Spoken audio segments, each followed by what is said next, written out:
සියලු දෙනාටම තෙරුවන් සරණයි. පුරා සතියකින් පසුව අද දවසේදී ප්‍රඥා නාලිකාව හරහා අපි ඔබේ නිවසට පැමිණෙනවා.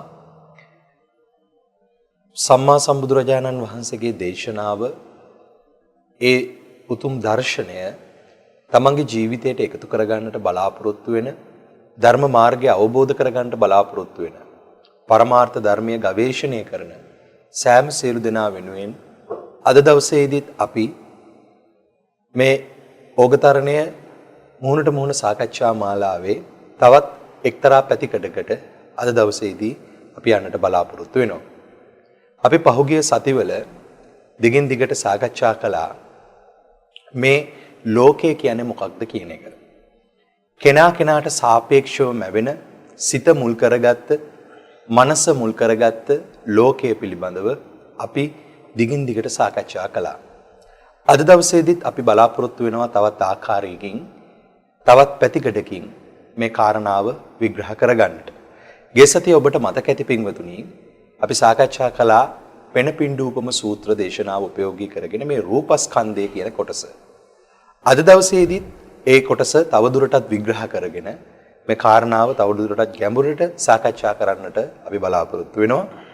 මේ අවස්ථාවට මේ කාරණාව අපිට सिद्ध කරගන්නට සම්පත්දායකත්වය ලබා දෙමින් තමන්ගේ ශ්‍රමයේ කාලය වැය කරමින් මේ අවස්ථාවට සහ සම්බන්ධ වෙලා සිටිනවා ගෞරවනීය පූජ්‍යපාද බණ්ඩාරවෙල වංගීස ස්වාමිපාදයන්න් වහන්සේ.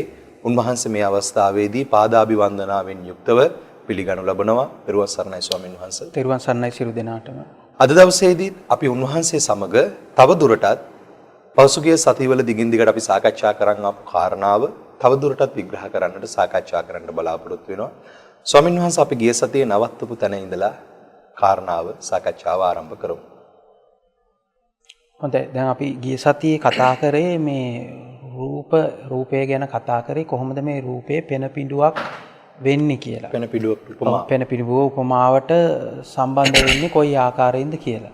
එතකොට දැන් අපිට මේ අපි එතකොට කතා කරා මේ අපිට මේ රූපේ විදිහට හැම වෙලාවෙම ගොඩනගන්නේ අපි රූපයක් නෙමේ දකින්නේ ස්කන්ධයක්. එහෙම නැත්නම් එකතුවක්. එකතුවක් තමයි මේ රූපයක් විදිහට දකින්නේ කියලා. එතකොට මේ එකතු වෙන්නේ මොනවාද කියලා බැලුවොත් දැන් අර පෙන පිඬුවක් විදිහට අපි දකින්නේ එකක් නෙමේ එකතුවක්. එතකොට දැන් එතනට ලස්සනට ගැලපෙනවා මේ උපමාවට. දැන් මෙතනත් අපි හැම වෙලාවෙම රූපයක් කියලා දකින්නේ යම් එකතුවක්. එකතුව මොනවාද කියලා මොනවාද එකතු වෙන්නේ කියලා බැලුවහම අපිට පේනවා මෙතන යම් සංකල්ප ගොඩක එකතුවක්. එක එක ආකාරයෙන් ගොඩ නැගිච්ච සංකල්ප දත්ත මතක සටහන් ගොඩක එකතුවකින් තමයි හැම වෙලාවෙම රූපේ ගොඩ නැගෙන එක. තමයි අතීත රූප, අනාගත රූප, වර්තමාන රූප, හීන රූප, මධ්‍යම රූප, ප්‍රනීත රූප, ඔය ආකාරයෙන් සියුම් රූප, ඝන රූප, ඔය ආකාරයෙන් ගොඩ නැගෙනව මේ රූප ගොඩක එකතුවක් තමයි මේ හැම වෙලාවෙම රූපේ විදිහට දකින්නේ.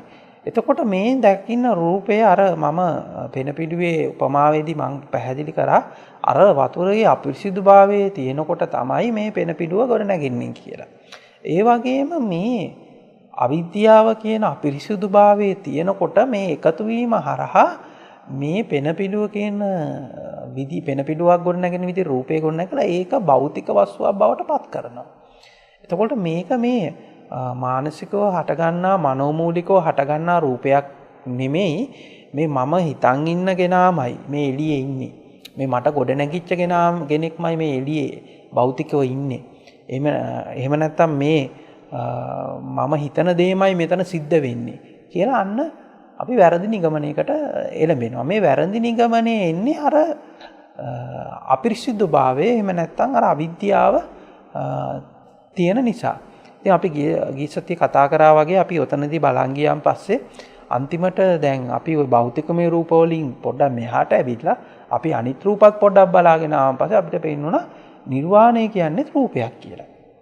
එතකොට නිර්වාණය කියලත් මේ සංකල්ප ජාලාවක් එකතු වෙලා ඒක හරහත් රූපයක් හැදිලා තියෙනවා. එතකොට හොඳට මතක තියාගන්න කිසිම රූපයක් දෙවරක් හටගන්නේ නැති බව. ඒක අර වතු ඥානත්ත ඥාන, ගෝචර ඥානත්ත ඥාන කියලා ඥාන දෙකක් අපි පටිසම්භිදා මග්ග ප්‍රකරණේ කතා කරනවා. එතකොට මේ හැම හටගන්න හැම රූපයක්ම පෙර නොතිබීම හටගෙන ඉතුරු නැතුවම නිරුද්ධ වෙනවා. එතකොට ඒ මොහොතට තියෙන අවිද්‍යාවට අනුකූලව ඒ මොහොතේ සංකාර වෙන විදිහට ඒ මොහොතේ එකතු වෙන විදිහට තමයි ඒ මොහොත රූපයක් පහළ වෙන්නේ. එතකොට මේ පහළ වෙන රූපේ දෙවරක් එකම විදිහට හටගන්නේ නැහැ. දැන් නිර්වාණය කියන රූපයත් අපිට හටගන්නේ ඒ මොහොතට අනුකූලව තමයි නිර්වාණය කියලා රූපයක් හටගන්නේ. එතකොට මේ නිර්වාණය කියලා හටගන්න රූපය මඤ්ඤණාවක්. ඒ ඇත්තටම නිර්වාණය නෙමෙයි. අපි මේක ඊ සතියේ මේක විස්තර කරගත්තා මූලපරියාය සූත්‍රේ හරහා. එතකොට බුද්ධ කියලා ගොඩ නැගෙන්නේ ඇත්තටම රූපයක්. ඉතින් දැන් මේක තවත් ඉස්සරහට යනකොට තවත් දැන් කෙනෙකුට එතකොට හිතෙන්න පුළුවන් මෙහෙම එකක් අපි එතන පොඩ්ඩක් පැහැදිලි කළා මම. එතකොට කෙනෙකුට හිතන්න පුළුවන් අපි දැන් මේ පිළිම වලට වඳින එක හරි එහෙම මොකක් හරි උද පූජා සත්කාර සිද්ධ කරන පූජා සත්කාර කරන එක හරි ඒක වැරදිද කියලා. ඉතින් ඒක මෙහෙමයි. ඉතින් ඉස්සල්ලාම අර අපි මොන්ටිසෝරි කාලේ උගන්වන එකක් තියෙනවා. ඊට පහවසරට එනකොට ඒක උගන්වන එකක් තියෙනවා. ඊළඟට අපි සාමාන්‍ය පෙළ උසස් පෙළ හරි උපාධිය හරහා යනකොට වෙන එකක් තියෙනවා. ඉතින් අර මුලින්ම කෙනෙක් රූප නිමිත්තක් අල්ලලා තමයි මේක එන්නේ. ඉතින් ඒ රූප නිමිත්ත අල්ලලා එන කෙනාට ඉතින් ඉතා ඉක්මනින්ම කියලා දෙන්න ඕනේ එතනින් එහා ටික. නැත්තම් එයා ඒ රූප නිමිත්ත තුල හිර වෙලා නැවතත් එයා සසරටම එකතු වෙනවා මිසක් මේ සසරින් නිදහස් වීමක් වෙන්නේ නැහැ. ඒවා හොඳද නරකද කියනවට වඩා ඒක ඉතින් එයාට ඒ පරිසම්පන්නව ඒ තියෙන අවිද්‍යාවට අනුකූල පරිසම්පන්නව ගොඩනැගීමක් විතරක් කියලා තමයි කියන්න වෙන්නේ. එතකොට ඒක හොඳයි නරකයි කියලා ආයිත් නිගමනයක් ගන්නෙම ආයිත් අවිද්‍යාවකින්ම තමයි. එතකොට දැන් මේ විදිහට මේ බලන් ගියන් පස්සේ අපිට පේනවා මේ විදිහේ රූප ගොඩක් මේ රූපයක් හැම වෙලාවෙම පහළ වෙනවා. ඒ රූපේ කලින් තිබ්බ එකකුත් නෙමෙයි. ඊට පස්සේ හටගන්නේ ඊට පස්සේ ඒක රූපේ හටගත්තු තැනම නිරුද්ධත් වෙනවා. ඒ රූපේ හැම වෙලාවෙම අර එකතු වීමේ කරා තමයි ඒ රූපය වෙන්නේ. ඒ වෙලාවේ එකතු වෙන සංකල්ප ජාලාවක් කරා තමයි ඒ රූපය හටගන්නේ කියලා. එතකොට ඒක ඊට පස්සේ භෞතිකයක් බවට පත් කරනවා. දැන් ඊට පස්සේ සියුම් මට්ටමට ආවන් පස්සේ අපි දැක්කද නිර්වාණය කියන රූපේ කියන තැනට අපි ආවා. දැන් ඔතනදී ආයිත් තවත් තියෙනවා. එතකොට මේ අපි මේ ඇහැ කන නාසය දිව ශරීරය මන කියන්නේ මොකක්ද කියලා. එතකොට මේක ඇහැ කන නාසය දිව ශරීරය මන කියන්නේ ඇත්තටම රූප හයක්. එතකොට දැන් අපිට හිතෙන්නවා දැන් මේක මෙහෙම ඇහැකට පෙනුණා. මේ ඇහි ක්‍රියාකාරීත්වය මේකයි. මෙහෙම ලේමස් ඇහැකටම තමයි පෙන්වන්නේ. ඇත්තටම මේ ලේමස් ඇහැක් කියලා අපි පනවගෙන තියෙන්නේ මොකක්ද ඇත්තටම? හොඳට බලන් ගියාම පේනවා ඒකත් රූපයක්ම බව. එතකොට මෙන්න මේ විදිහ තියෙන ඇහැකට මෙන්න මේ විදිහ තියෙන ක්‍රියාකාරීත්වයක් කරා මෙන්න මේ විදිහට පෙනෙනවාය කියලා ඒකත් අර විදිහට සංකාර වෙලා සංකල්ප ජාලාවක් එකතු වෙලා ඒ සංකල්ප ජාලාවට අනුකූලව තමයි මෙහෙම මේ ආකාරයේ ඇහැක් තියෙනවා ඒ ඇහැ මගේ කියලා අන්න පනවගෙන තියෙන්නේ. කනත් එහෙමයි. කනත් ඒ විදිහට මේ සංකල්ප ජාලාවක් කරා දැන් අපි හිතමු පොඩි දරුවෙක් දන්නේ නැහැනේ මේ ඇහැද කනද මේ නාසයද දිවද කයද මනද කියන. එතකොට මේ ඇහැ කන නාසය දිව ශරීරය මන කියන දැනුම ක්‍රමානුකූලව ගොඩ නැගිච්ච එකක්. ඇහැ කන එතකොට දැන් කෙනෙකුට ඇහැ පිළිබඳ තියෙන සංකල්පය තව කෙනෙකුට ඇහැ කියන තියෙන සංකල්පය වෙනස් වෙන්න පුළුවන්. උදාහරණයක් විදිහට අපි සාමාන්‍ය මිනිසෙකුට වඩා වෛද්‍යවරයෙකුට ඇහැ ගැන තියෙන සංකල්පය වෙනස්. එහෙම නැත්නම් තවත් කෙනෙකුට තව ඇහැ ගැන තියෙන විද්‍යාඥයෙකුට ඇහැ ගැන තියෙන සංකල්පය තවත් එකක්. එතකොට අපිටත් පේනවා මේ ඇහත් කියන්නේත් එතකොට අර විදිහට ගොඩ නැගිච්ච සංකල්ප ජාලාවක් කරා ගොඩ නැගිච්ච රූපයක් බව. එතකොට මෙන්න මෙහෙම ඇහැකින් මෙන්න මෙහෙම කනක් තියෙනවා. මෙන්න මෙහෙම නහයක් තියෙනවා. මෙන්න මෙහෙම දිවක් තියෙනවා. මෙන්න මෙහෙම කයක් තියෙනවා. මෙන්න මෙහෙම මනක් තියෙනවා කියන එකත් ඒ මොහොතට සංකාර වෙලා ගොඩ නැගෙන්නා වූ රූපයක්ම තමයි. එතකොට දැන් ඔබට හිතෙන්න පුළුවන් මම මේ කියන එකෙන් එතකොට දැන් මේ අපිට මේ පේන කය මොකද්ද? කය මොකද්ද? ඒකත් දැන් අර උපමාවෙන් බලන්න. දැන් ඔබ දැන් කවුද ඔබ කියලා ඇහුවහම ඔබට එනවා යම් සංකල්පයක් ගොඩ නැගෙනවා මෙහෙමයි කියලා. හරිද? දැන් ඔබ ගිහිල්ලා කණ්ණාඩියක් ඉස්සරහට ගිහිල්ලා මූණ දිහා බලනවා. බලනකොට ඔබට එනවා ආයිත් එකක්. මේ තමයි මම කියලා. දැන් එතනත් ඔබ අර චිත්තදව හටගත්තු සංකල්ප ටික අයින් කරොත් ඔබට මොකක්ද හම්බෙන්නේ? ඇත්තට මෙතන රූපයක් හම්බ වෙනවද එතන? දැන් තමන්ගේම කය දිහා ඔබට බලන්න පුළුවන්. දැන් මේ කය කියන්නේ මොකද්ද? ඉතින් අපිට හිතෙන්නේ එතකොට මේක භෞතිකමය පවතින කයක් තමයි මේ වෙලාවේ මේ අපි දකින්නේ කියලා.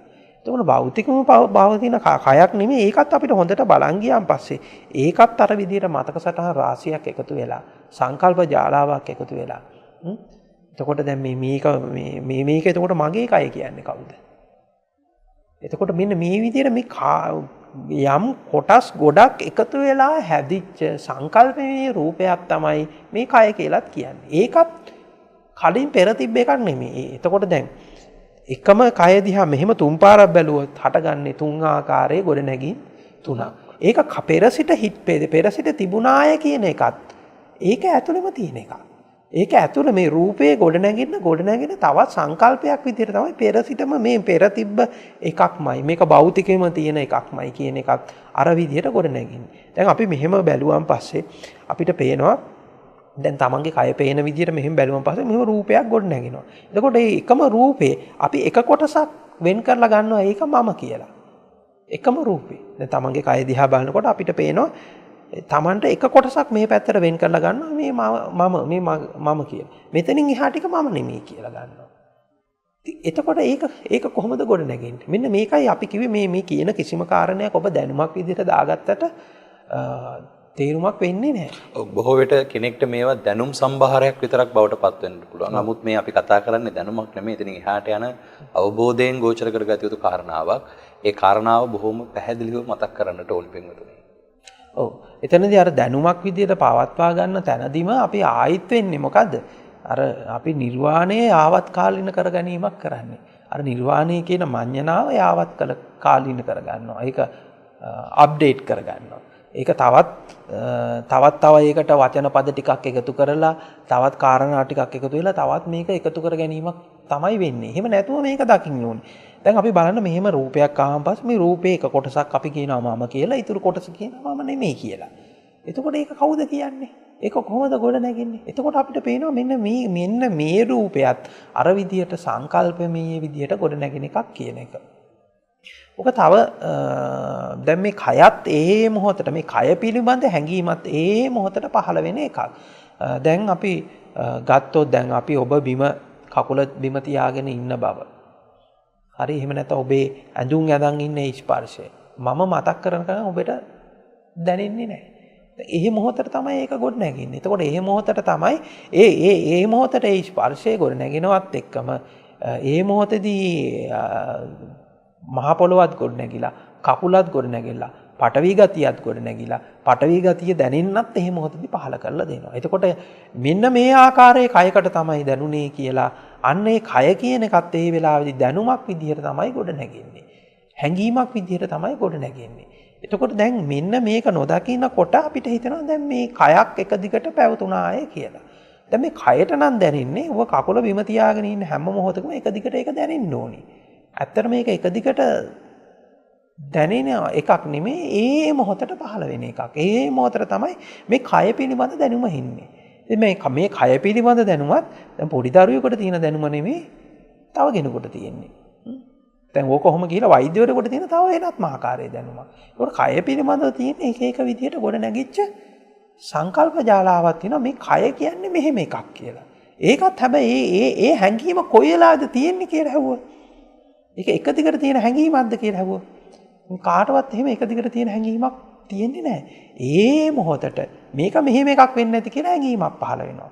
කොහොමද පහළ වුනේ කියලා බැලුවම් පස්සේ ඒක අර විදිහට සංකල්ප ජාලාවකින් පහළ වෙලා තියෙනවා. ඒකත් එකිනෙකට එකිනෙකට බලාගෙන ගියාම අපිට පේනවා ඒ එකක් තුලත් අර පෙන පිළුවේම උපමාවටම යනවා.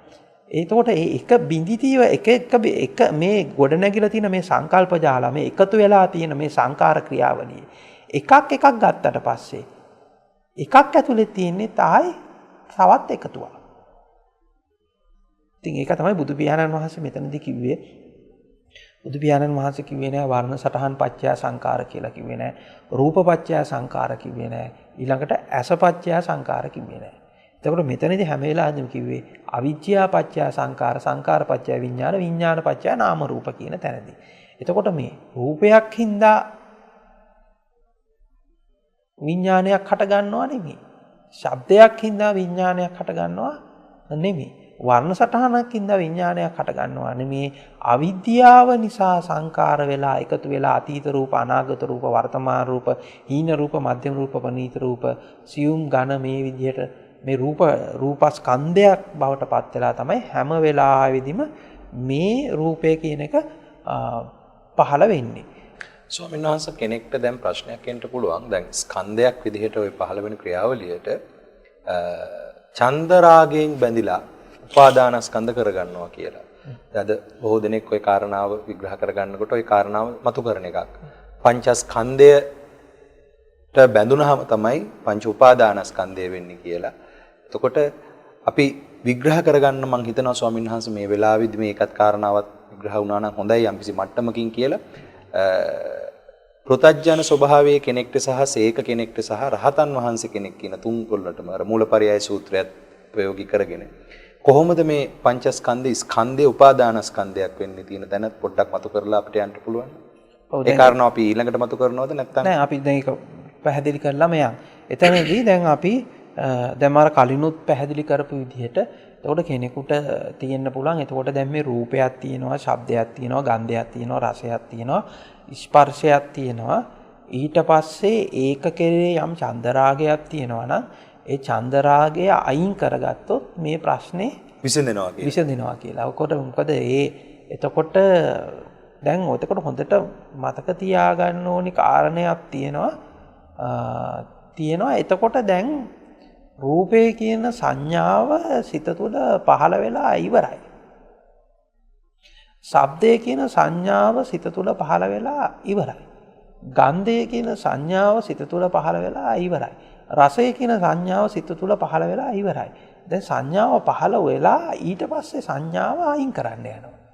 අන්න එතකොට තමයි වෙන්නේ. එතකොට දැන් සංඥාව දැන් රූපය කියන සංඥාව පහළ වෙලා ඉවරයි. පහළ වෙච්ච සංඥාවක තියෙන චන්දරාගය අයින් කරන්න යනවා. දැන් එතකොට දැන් මෙතනදී දැන් මාර කලින් කියපු විදිහටම දැන් මේ රූපය කොහෙද තියෙන්නේ? දැන් මෙයා කොහෙ තියෙනවා කියලාද පනවගෙන තියෙන්නේ. දැන් මෙහෙම චන්දරාගය අයින් කරන්න යනකොට මේ රූපය කොහෙ තියෙනවා කියලාද පනවගෙන. තියෙන රූපයක චන්දරාගය අයින් කරන්න. ඒක එතකොට කොහෙ තියෙන එකක් විදිහට අපි ගන්න එතකොට. ඒක භෞතිකයක්, පවතින එකක්. භෞතික එකක් විදිහට. එතකොට දැන් මේ භෞතික රූපයක් පනවගෙන එතකොට මේ අලුතෙන් එකක් හදාගෙන ඊට පස්සේ ඒකේ චන්දරාගය අයින් කරන්න යනවා. දැන් මේ අලුතෙන්ම එකක් හදාගෙන තිබ්බේ නැති කොහෙත්ම තිබ්බේ නැති එකක් හදාගෙන ඊට පස්සේ ඒකට තියෙන චන්දරාගය අයින් කරන්න යනවා. ඉතින් එතනම ඒක හරියට උපමාවකින් කියනවා නම් කෙනෙක් කියනවා මත්භාවයේ තමයි ප්‍රශ්නේ තියෙන්නේ කියලා. මත්භාවයේ ප්‍රශ්නේ තියෙන මත් වෙන එකේ තමයි ප්‍රශ්නේ තියෙන්නේ කියලා. මේ මොනවාද අරක්කු වල ප්‍රශ්නයක් නැහැ කියලා කියනවා. එයා මොකද කරන්නේ අරක්කු වල නෙමේ මේ ප්‍රශ්නේ තියෙන්නේ මේ මත් වෙන එකේ තමයි ප්‍රශ්නේ තියෙන්නේ. අරක්කු බීලා මත් වීම අයින් කරන්න හදනවා. අන්න ඒ උපමාවෙන් තමයි මට ඒක කියන්න වෙන්නේ. එතකොට අරක්කු ටික බීලා ඊට පස්සේ එහෙම නැත්නම් මත්පැන් පානය කරලා ඊට පස්සේ එයා මත් වීම අයින් කරන්න යනවා. ඉතින් දැන් මේ වගේ එකක් තමයි මෙතනත් වෙන්නේ. එතකොට දැන් රූපය කියන සංඥාව ගොඩ නැගිලාට පස්සේ අතර මත්පැන් පානය කරලා ඉවරයි. ඊට පස්සේ මත් වීම අයින් කරන්න යනවා. එතකොට ඊට පස්සේ මත් වීම අයින් කරගන්න වෙන්නේ තව රූපයකින්මයි. එතකොට මෙතන මේ ඒක තව ඉස්සරහට මම පැහැදිලි කරන්නම්. එතකොට මෙතනදී මේ මහා පටලැවිල්ල සිද්ධ වෙන්න පුළුවන්. එතකොට මෙතනදී තෝරගන්න ඕනි කාරණේ තමයි මෙතන මේ ගොඩනැගිච්ච රූපය ඇත්තටම භෞතික රූපයක්ද? තිබ්බ රූපයක්ද? පෙර තිබ්බ එකක්ද? දැන් එතකොට හොඳට පේනවා මෙතන මේ සංකල්පමීය වශයෙන් ගොඩනැගිච්ච රූපයක්. නමුත් සාමාන්‍ය ස්වභාවයේ සිතේ ස්වභාවය කියන්නේ මේක තියෙන එකක්ම තමයි මේ තියෙන්නේ. තියෙන එකක් තමයි තියෙන්නේ. එතනම තමයි ගැටලුව දකින්න. එතන තමයි ගැටලුව තියෙන්නේ. දැන් එතකොට මෙතන චන්දරාගයෙන් බැඳෙන්න එකක් හම්බ වෙනවද එතකොට ඇත්තටම? බැඳෙන්න සුදුසු එකක් කියලා ලැබෙන එකක් නෑ. සුදුසු එකක් ලැබෙන්නේ නෑනේ. එතකොට දැන් මේක මේ පෙන පිඬුවක් වගේ එහි තියෙන ශුන්්‍යතාවය දැක්කට පස්සේ, එහි තියෙන හිස් භාවය දැක්කට පස්සේ මේක මනෝමූලිකව මේ අවිද්‍යාවෙන් සංකාර වෙලා ගොඩනැගෙන්නා වූ චිත්තද රූපයක් බව දැක්කට පස්සේ එතකොට ඒකේ බැඳෙන්න දෙයක් තියෙනවද එතකොට? දැන් හැබැයි මේක හොඳට මතක තියාගන්න මේ රූපයයි චන්දරාගයයි කියන එක එකට බැඳිලා තියෙන මේ පංචස්කන්ධය පංච උපාදානස්කන්ධය කියලා ඇත්තටම මෙහෙම වෙන වෙනම පවතින්නේ නැහැ. දෙක එකට බැඳිලාම මේ හටගන්නේ. එතකොට මේ පංච උපාදානස්කන්ධය කියන්නේ තව රූප වේදනා සංඥා සංඛාර තවත් පංචස්කන්ධයක්ම තමයි. එතකොට දැන් මෙන්න මේකත් එක්ක බැඳිලා එකට හටගෙන එකටම නිරුද්ධ වෙනවා. එතකොට ඇහැයි රූපේ එකටම හටගෙන එකටම නිරුද්ධ වෙනවා. එතකොට දැන් මෙන්න මේ අර අවිද්‍යාව තියෙනකොට අර භෞතික රූපයක් කියන හැඟීම තියෙනකොට එතකොට චන්දරාගය හටගෙන ඉවරයි. ඇයි එතකොට එතන දෙකක් පහළ වෙලා ඉවරයි. අපි මජ්ජේ සූත්‍ර ඉස්සරහට කතා කරනකොට අපිට පුළුවන් මොකද අජ්ජත් ඒකාන්තයක් බහිද්ද තවාන්තයක් විඥානම් මජ්ජේ. එතකොට මෙතන මේ බාහිර අභ්‍යන්තරය කියන දෙක පහළ වෙලා ඉවරයි. අපි ධම්මචක්කප්පවත්තන සූත්‍රයේ මුල් තැනදී කතා කරනවා මේ අන්ත දෙක ගැන. ඒ අන්ත දෙක පහළ වෙලා ඉවරයි. එතකොට දෙකක් පහළ වෙලා මේ දෙක බැඳිලා ඒ දෙක අතර ගනුදෙනුව සිද්ධ වෙලා ඉවරයි. එතකොට මේ දෙක අතර ගනුදෙනුව සිද්ධ වෙනවා කියනකොට චන්දරාගය එතකොට වෙන්න ඕන ටික වෙලා ඉවරයි. ඔව් එතකොට දැන් ගා පරක්කු වැඩි ඊට පස්සේ. ඉතින් එතකොට දැන් කෙනෙක් අර මත්වීම ප්‍රතික්ෂේප කරලා අරක්කු හොඳයි කියනවා නම් එතන පොඩි ගැටලුවක් තියෙනවා. එතකොට මත්වීම අයින් කරලා මත්පැන් හොඳයි කියනවා වගේ එකක් තමයි අරක අර මුල් තැන නොදකින්න තැන. එහෙම. පින්වතුනි අපි සාකච්ඡා කරමින් ඉන්නේ මේ රූපස්කන්ධය සහ ස්කන්ධ ක්‍රියාවලිය සම්බන්ධව. දැන් ස්වාමීන් වහන්සේ මුලදී මතක් කළා මේ රූප වේදනා සංඥා සංකාර විඥාන කියලා කියන්නේ මේ ස්වභාවය විග්‍රහ කරලා තියෙන එක්තරා ලක්ෂණ පහක් නැත්නම් වචන පද පහකින් විග්‍රහ කරලා තියෙන ස්වභාවයන් ලක්ෂණ පහක් කියන එක. ඒක ස්කන්ධ විභංගය ගත්තත් බොහොම පැහැදිලිව හීන රූප මධ්‍යම රූප ප්‍රනීත රූප ආදී වශයෙන් රූප වේදනා සංඥා සංකාර විඥාන කියන ඒ අංග පහටම ඒ ආකාරයෙන් විග්‍රහ කරලා තියෙනවා. නමුත් මේක විභජනය කරලා බෙදා දක්වනකොට තථාගතයන් වහන්සේ මේ ස්කන්ධ විග්‍රහයේදී බොහොම ලස්සනට මේක අපිට තෝරගන්නට බොහොම සාම්ප්‍රදායික නමුත් සාම්ප්‍රදායික නොවූ ගැඹුරින් දැකිය යුතු උපමා පහකින් අපිට මේ කාරණාව විග්‍රහ කරලා තියෙනවා. අපි කතා කරමින් සිටියේ රූපස්කන්ධය පෙන පිඩුවකට උපමා කරලා තියෙන මේ උපමාව සහ සම්බන්ධ කරලා ප්‍රායෝගිකව මේ කාරණාව අපිට දකින්නට අවශ්‍ය කරන වටපිටාවක් ගොඩනගා ගන්නටයි අපි මෙච්චරලා සාකච්ඡා කළේ. මම හිතන්නේ ස්වාමීන් වහන්සේ අපිට වේදනා ස්කන්ධයට දීලා තියෙන උපමාවත් ඔස්සේ තව ටිකක් විග්‍රහ කරගන්න පුළුවන් මේ ස්කන්ධ ටික වේදනා සංඥා සංකාර විඥාන ස්කන්ධ ඉතුරු ස්කන්ධයන් ටිකත් ඒ උපමා ටිකට ගලපමින් අපි තව ටිකක් සාකච්ඡා කරමු මේ කොටස. මම ඊට කලින් කැමති පොඩ්ඩක් තව රූපස්කන්ධයේ තව හොඳයි. එහෙමයි. නොකියවිච්ච කොටස් කීපයක් තියෙනවා. ඒ ටිකත් කියවන්න. මේකත් මම තව එක උපමාවකින් මම මේක පැහැදිලි කරන්නම්. මේ වැඩේ හරියට මොන විදිහද කියන එක එක උපමාවකින් විස්තර කරන්න. දැන් හිතන්න ಜಾති අන්ධයෝ ටිකක් අපි දානවා ගයක් ඇතුළට දානවා. මේ ಜಾති අන්ධයෝ කියන්නේ උපතින්ම අන්ධ පිරිසක්. උපතින්ම අන්ධ පිරිසක් ඒගොල්ලෝ මේ පිරිස මේ ගෙට දැම්මන් පස්සේ ඒගොල්ලෝ සතියක් දෙකක් යනකම් හරිම අපහසුතාවයකට තමයි පත් වෙන්නේ. එතකොට මේ තැන් වල ගිහලා ඒ බඩු මුට්ටු වල ඇදලා ඇදන් වැටෙනවා, පඩි පෙළ වලින් වැටෙනවා. දැන් මෙහෙම හැබැයි අතපත ගාලා ගියන් පස්සේ ඔය සතියක් දෙකක් යනකොට මේගොල්ලෝ මොකද්ද? යම් රූපයක් හදා ගන්නවා. මේ යම් චිත්‍රයක් හදා ගන්නවා.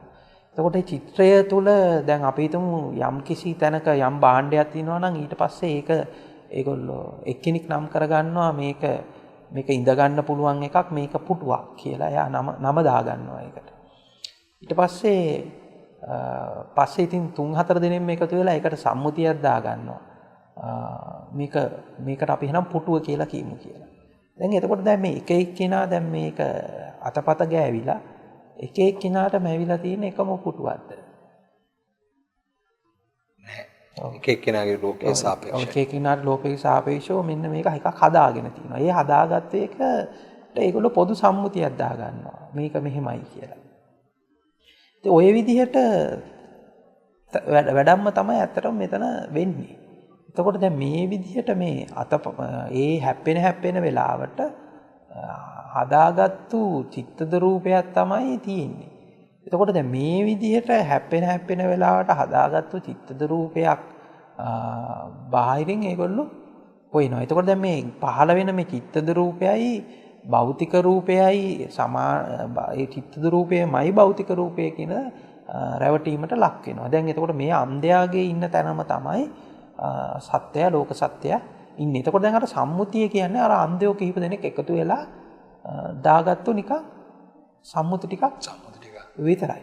අර අන්ධයෝ එතකොට දැන් මේ අන්ධයෝ දෙන්නටත් තියෙන එකම එකක් නෙමෙයි. මේ අන්ධයෝ දන්නෙත් නෑ මොකද්ද මේ කියන්නේ මොකක්ද දන්නේ නෑ. මේක පුටුවක්ද නැද්ද කියලා කවදාවත් දැනගන්න හම්බෙන්නෙත් නෑ මේ අන්ධයන්ට.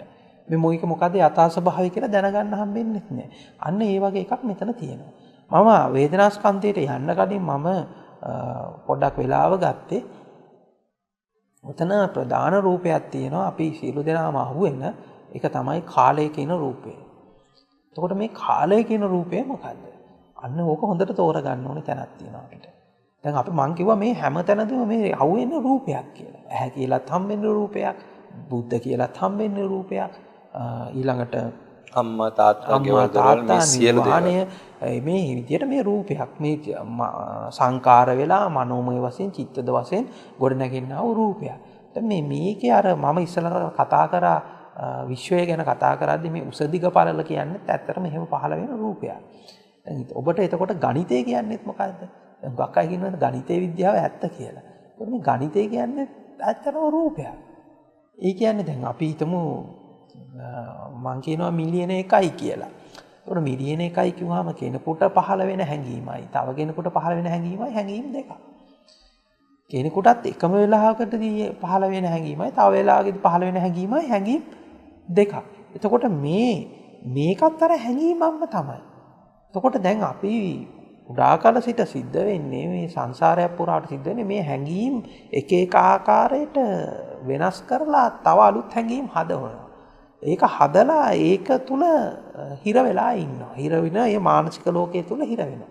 ඒකට මේ මානසික ලෝකයේ තුල හිර වෙනකොට ඔය ගණිතයේ විද්‍යාව ඔය සියලුම දේවල් හටගෙන තියෙන ඔය විදිහට තමයි. දැන් ඕකේ මුල මොකද්ද කියලා බැලුවොත් අපිට පේනවා ඕක ගිහිලා නිකන් හැඟීමක් විතරයි කියලා. හැඟීම කොහොමද කියලා හැදිලා තියෙන්නේ කොහොමද කියලා බැලුවා තවත් ඒ විදිහේ සංකල්ප ජාලාවක එකතුවක් විදිහට විතරයි කියලා. දැන් ඔතනදී අර ප්‍රධාන වෙන තැනක් තමයි මේ කාලය කියන රූපය. එතකොට මේ කාලය කියන්නේ මොකද්ද කියලා බැලුවොත් හොඳට බලන් ගියොත් කාලය මොකද්ද කියන ප්‍රශ්නේ කවුරු හරි අපෙන් ඇහුවොත් අපිට හිතෙන්නේ මෙහෙම අතීතයක් තිබ්බා වර්තමානයක් තියෙනවා අනාගතයක් තියෙනවා අවුරුදු 2500ට කලින් බුදුහාමුදුරුවෝ වැඩ හිටියා 2500කට පස්සේ මම ඉන්නවා ඊළඟට ලබන අවුරුද්දේ මේ ටික කරන්න තියෙනවා මෙන්න මෙහෙම කියලා මහා කාලයක් ලැබෙනවා හරිද එතකොට මේ කාලය කියන්නේ මොකක්ද දැන් හොඳට මතක තියාගන්න මේ අපි දැන් ඕකේ ඊළඟ තැනදී යද්දී අපි මේ විඥානය නැමැති මායාකාරය විස්තර කරනවා ඔය පෙනපින්ඩම සූත්‍රයේ එතනට යද්දී මේ මායාව මේ සසර කියන මායාවට අහුවෙන්න තියෙන ප්‍රධාන රූපය තමයි ප්‍රධාන රූපවලින් එකක් තමයි මේ කාලය කියන රූපය. දැන් යමකට මේ කාලය කියන එකක් සම්බන්ධ වුණේ නැත්තම් සත්‍යය මේකට අහුවෙන්නේ නැහැ. මේක අර පැවතිච්ච බවක් හැම වෙලාවෙදිම මේකට මේ කාලය කියන රූපේ සම්බන්ධ කරලා දෙනවා. හැබැයි මම අහුවොත් කාලය කියන්නේ මොකද්ද? කාලය කියන්නේ තර විදියට සංකල්ප ජාලාවක් එකතු වෙලා සංකාර වෙලා ගොඩ නැගිච්ච හැඟීමක්. දැන් මේ කාලය කියලා එකක් নিরপেক্ষව පවතිනවාද? ඒක ඔබටත් පේනවා ඇති සමහර විට දැන් අපි එක වෙලාවට අපිට කාලය දැනෙන්නේ එක විදිහට. එතකොට මේ කාලය নিরপেক্ষව පවතින එකක් නෙමෙයි ඒ වෙලාවට සාපේක්ෂව ගොඩ නැගෙන එකක් කියලා අපිට හොඳට පේනවා. තව උපමා දෙක තුනකින් විස්තර කරගනිමු. හිතන්න ඔබ අඳුරු කාමරයකට දානවා. අඳුරු කාමරයකට දාලා පැය 24ම ඒක තුල තමයි ඉන්න වෙන්නේ. කොහොම දවස් ගාණක් ඉන්න වෙනවා. එතකොට ඔබට කිසිම වෙලාව මනින්න කිසිදු උපකරණයක් ඇත්තේ නැහැ. ඔබට වෙලාව මනින්න කිසිදු උපකරණයක් ඇත්තේ නැතිකොට ඔබට විනාඩි, පැය, තප්පර මේ සියල්ල පිළිබඳ හැඟීම නැති වෙලා යන්න පටන් ගන්නවා. එතකොට දැන් හොඳට පේනවා එතකොට මේ කාලය කියන එකත් මේ විදියට යම් සංකල්ප ජාලාවක් ඔස්සේ ගොඩනගාගත්තු එකක් කියලා. එතකොට දැන් අර අන්ධයෝ ටික එකතු වෙලා අර මම කලින් කියපු උපමාවේ අන්ධයෝ ටික එකතු වෙලා සම්මුතියක් හදාගත්තා වගේ දැන් මෙතන මේ අන්ධයෝ ටික එකතු වෙලා සම්මුති ටිකක් හදාගෙන තියෙනවා. පැය, විනාඩි, තප්පර, අවුරුදු කියලා මෙහෙම පනවගෙන තියෙනවා. එතකොට දැන් මේක මේ හැම වෙලාවෙම එක්ක රූපයකට, ශබ්දයකට, ගන්ධයකට, රසයකට, ස්පර්ශයකට සම්බන්ධ කරලා තමයි මේ කාලය කියන රූපය හදාගෙන තියෙන්නේ. එතකොට මේ කාලය කියන රූපය ඇත්ත වුණාට පස්සේ මහා දරුණු සසරක් නිර්මාණය වෙනවා. මේ කාලය කියන එක හරහා මහා බරපතල විදිහට මේ සංසාරයේ තියෙන බර වැඩි වෙන්න පටන් ගන්නවා. මේක තව උපමා කීපයකින් මම විස්තර කරන්නම්. එතකොට මේ මුළු සංසාරයේම මේ කාලය කියන රූපයත් එක්ක එකට බැඳිලා තියෙන විදිය. දැන් උපමාවකින් මෙන්න මෙහෙම ඔක ගනිමු. දැන් හිතන්න අපිට මතක් වෙනවා අපිට මේ අවුරුද්දකට කලින් හරි දෙකකට කලින් හරි අපි වෙච්ච සිද්ධියක් අපි මතක් කරගන්නවා. දැන් මෙහෙම මතක් වෙනකොට ඇත්තට මේක කොයි වෙලාවෙ ගොඩ නැගිච්ච එකක්ද? මේ මොහොතේ මතක් වෙනවා. මේ මොහොතේ මතක් වෙච්ච එකක්. එතකොට මේක එතකොට පවතින්නේ කොයි වෙලාවෙද? ඒ මොහොතේ. ඔව් ඒ මොහොතේ තමයි එතකොට අපිට පේනවා මෙන්න මේක මේ ගොඩ නැගීම තියෙන්නේ. හැබැයි ගොඩ නැගීම හරහා අපිට දැනෙනවා මේක අවුරුද්දකට කලින් වෙච්ච එකක් කියලා. මේ දැන් ගොඩ නැගිච්ච හැඟීමක් කියන එක නෙමේ දැනෙන්නේ අවුරුද්දකට කලින් වෙච්ච එකක් කියලා. එතකොට අවුරුද්දකට කලින් වෙච්ච එකක් කියලා දැනෙනකොට අවුරුද්දක් තිස්සේ එක දිගට පැවතිච්ච බවක් හැඟෙනවා. හැබැයි අපිට ඔක හොඳට බලාගෙන ගියාන් පස්සේ අපිට පේනවා මේක අවුරුද්දක් තිස්සේ එක දිගට පැවතුණු එකක් නෙමෙයි මේ මොහොතේ ගොඩ නැගුණේ කියලා. මේ මොහොතේ මතකයේ ගොඩ නැගුණේ කියලා. දැන් අපි තව අවුරුද්දකින් විතර පස්සේ මම නැවතත් ඒ සිදුවීම මතක් කරගන්න කිව්වා. දැන් මතක් වෙන එකද මතක් වෙන්නේ නැත්නම් තව ඒක අලුතෙන් එකක් ගොඩ නැගෙනවද? අලුතෙන් එකක්. ඔව් එතකොට දැන් අපිට පේනවා හැම වෙලාවෙදිම මේ මොහොතේ ගොඩ නැගෙන අර සිතුවිල්ල තුලම අතීතය නිර්මාණය වෙනවා. දැන් මෙතනදී හොඳට බලා ගන්න ඕනේ අපිට හිතන්න මේ අතීතයෙන් වර්තමානයේ නිර්මාණය වෙනවා කියලායි අපිට හිතෙන්නේ. හැබැයි අතීතයෙන් වර්තමානයේ නිර්මාණය වෙනවා නෙමෙයි හැම වෙලාවම වර්තමානයේ තුලින් අතීතේ නැවතත් නිර්මාණය කරනවා. අනාගතේ නැවතත් නිර්මාණය කරනවා. දැන් ඕක මෙන්න මෙහෙම ගනිමුකෝ. දැන් අපිට අතීතය කියන එක සම්පූර්ණයෙන්ම ගෙවිලා ඉවරයි. අතීතය කියන එක සම්පූර්ණයෙන්ම ගෙවිලා ඉවරයි. අතීතය අපිට දැනෙන්න පුළුවන්ද? දැනෙන්න බෑනේ. එතකොට අනාගතය කියලා ඇවිල්ලා නැත්තම් අනාගතය අපිට දැනෙන්න පුළුවන්ද? බෑනේ. එතකොට අපිට මේ වෙලාවේ දැනෙන අතීතයක් තියෙනවා නම් දැනෙන අනාගතයක් තියෙනවා නම් ඒක කොයි වෙලාවෙ හැදිච්ච එකක් වෙන්න ඕනේ? මේ වර්තමාන. එතකොට අපිට පේනවා මේ වර්තමානයේ තුල තමයි මේ අතීතයත් අනාගතයත් පැනවෙන්නේ. හැදිලා තියෙන්නේ. එතකොට ඒක මේ තිබ්බ අතීතයක් වෙන්න බෑ. තියෙන අනාගතයක් වෙන්න බෑ. මේ වෙලාවේ මොහොතේදී පැන නැගිච්ච අතීතයකුයි අනාගතය. එතකොට ඒක පේනවා තනිකර මානසිකව ගොඩ නැගිච්ච මනෝමූලික ගොඩ නැගිච්ච අතීතයකුයි අනාගතයකුයි කියලා. දැන් මේ මොහොත තියෙන්නේ කොච්චර වෙලාවක්ද? අපිට වෙලාවක් පනවන්න බෑ. වෙලාවක් පනවන්න බෑ. ඒක තියෙනවා මේ මොහොත ගැන අපිට කතා කරන්නවත් බෑ. එතකොට දැන් මේ මොහොත නිරුද්ධ වෙනවා සකස් වෙන්න කලින්ම නිරුද්ධ වෙනවා. සකස් නොවීම නිරුද්ධ වෙනකොට අර ගොඩනැගිච්ච අතීතයයි අනාගතයයි ඉතුරු නැතුව නිරුද්ධ වෙනවද නැද්ද? ඇත්තටම නිරුද්ධ වෙනවනේ. එතකොට දැන් ආයි අපිට අලුතෙන් අතීතයයි අනාගතයයි දැනෙනවා නම් එතකොට අර ආයි අලුතෙන් අතීතය අනාගතයයි හට ගන්න ඕනිද නැද්ද? හට ගන්නවා. එතකොට දැන් හොඳට බලන්න. එතකොට හැම මොහොතකදීම අතීතයයි අනාගතයයි ආයි නැවතත් අලුතෙන් හට ගන්නවා. තියෙන තිබ්බ අතීතයයි අනාගතයයි නිරුද්ධ වෙලා යනවා. එතකොට දැන් පේනවා එතකොට මෙතන මේ හටගන්න අතීතය සහ අනාගතය ඇත්තටම වර්තමාන මොහොත සිතුවිල්ල තුළ තියෙන හැඟීමක් ඇරෙන්න එතනින් එහා දෙයක් නැති බව. එතකොට දැන් මේ වෙලාවේදී දැන් ඔක හොඳට බලන්න මේ මොහොතේ තියෙන මේ අතීතයයි කියන එකයි අනාගතය කියන එකයි මේ සිතුවිල්ල තුළ පහළ වෙච්ච මුලාවක් කියලා අපි දැක්කට පස්සේ ඒ අතීතයයි අනාගතයයි අයින් වුණොත් වර්තමාන මොහොතක් කියන එකක් පනවන්න අපිට හම්බ වෙනවා.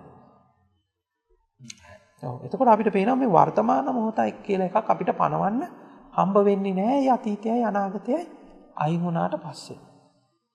එතකොට දැන් මේ මොහොත තුල තියෙන මෙන්න මේ මුලාව දැන් අන්න අපිට පේන්න පටන් ගන්නවා. එතකොට මේ මොහොත තුල මේ මොහොතක් කියලා මේක පැනවෙන්නේ මේ තියෙන මායාවේ ස්වභාවයෙන්ම තමයි. නැති අතීතයක් හදලා කවදාවත් එන්නේ නැති අනාගතයක් හදලා ඒ අතීතය අනාගතයට සාපේක්ෂව වර්තමානයක පවතිනවායි කියලා දැනෙන්න සලස්වනවා. හැබැයි ඒක ඊළඟ මොහොතේ අතීතය අනාගතය ඉතුරු නැතුව නිරුද්ධ වෙලා ආයෙ අලුතෙන් අතීතයකුයි අනාගතයකුයි හදනවා. දැන් එතකොට ඇත්තටම දැන් අවුරුද්දකට කලින් අර සිදුවීම සිද්ධ වෙච්ච ලාවේ එක මොහොතක් ගත්තොත් ඒ මොහොත තුල තියෙන්නේ මොකක්ද ඇත්තටම?